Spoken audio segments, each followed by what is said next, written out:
আমার বিবি আমাকে পছন্দ করে না, আমার বিবি আমাকে পছন্দ করে না, তো তার সাথে আমার সংসার হবে না, এই জন্য কি সে তার তালাক বলে ডিভোর্স বলে, ডিভোর্স দিয়ে দিবে। আমি বললাম যে আপনার বিবির ফোন লাগান, আমি কথা বলবো। তো বিবির ফোন দিছে, বললাম কি অবস্থা? বলে ভালো। আপনাদের ডিভোর্স হইতেছে কেন? এই জন্য ডিভোর্স হবে যে আমার স্বামী আমাকে কি পছন্দ করে না, ভালোবাসে না। স্বামীর কি অভিযোগ ছিল? যে আমাকে পছন্দ করে না, ভালোবাসে না। বিবির কি অভিযোগ? আমাকে পছন্দ করে না, ভালোবাসে না। তাহলে এখানে একসাথে থাকার কোনো কি ফায়দা নাই, ডিভোর্স হয়ে যায়। তাহলে কি করবে? তো বললাম ওই মহিলারা বলতেছে যে আপনাকে পছন্দ করে না, ভালোবাসা না, কিভাবে বুঝলেন? তো বললো যে নতুন বিয়ে শাদী হয়েছে, এখন সে বাসায় আসলে আমার সাথে হাসার বাসার কথা বলবে, নতুন বিয়ে কত ধরনের আনন্দ ফুর্তির কথা বলবে। কিছু বললেন, সে ফোন নিয়ে ব্যস্ত থাকে, না হইলে তার মাথা গরম থাকে, মন মেজাজ খারাপ থাকে, চেহারা কালো হয়ে থাকে। তো যেহেতু আমার সামনে সারাদিন আসে না, রাত্রে আসে, আসার পরে তার এই অবস্থা, তাহলে আমাকে কি পছন্দ করে না, ভালোবাসে না, এই জন্য কি আমি ডিভোর্স দিতে চাই। এখন ছেলেরা দিকে এলাম, তুমি বলতেছো তোমাকে পছন্দ করে না, হ্যাঁ, তোমার বিবি বলে কি তুমি পছন্দ করো না।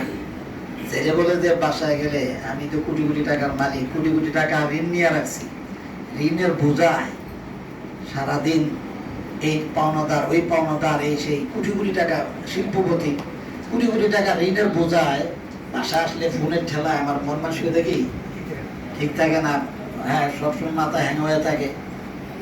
তাহলে বিবির সাথে আমি খোঁজ করবো কোন সময়? ঋণের বোঝায় তো আমার মাথা হ্যাং হয়ে থাকে, মেজাজ 100 হয়ে থাকে, চেহারা কালো হয়ে থাকে। তাই তো কথা ঠিক, বিবি বলে আমার পছন্দ করে না, বলে কি বিবি পছন্দ করে না।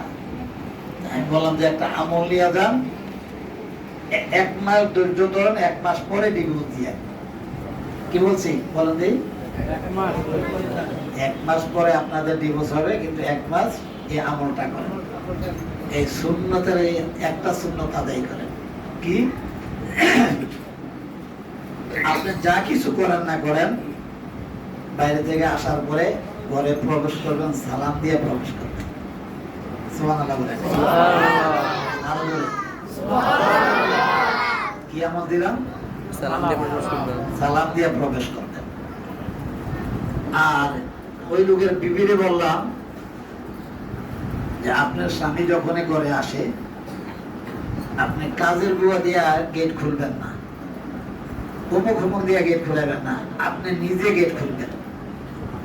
বুঝেন নাই? তাহলে সুবহানাল্লাহ বলেন না কেন? আরো জোরে। স্বামীকে কি বললাম? সালাম দিয়ে হাসান বাসার প্রবেশ করবেন করে।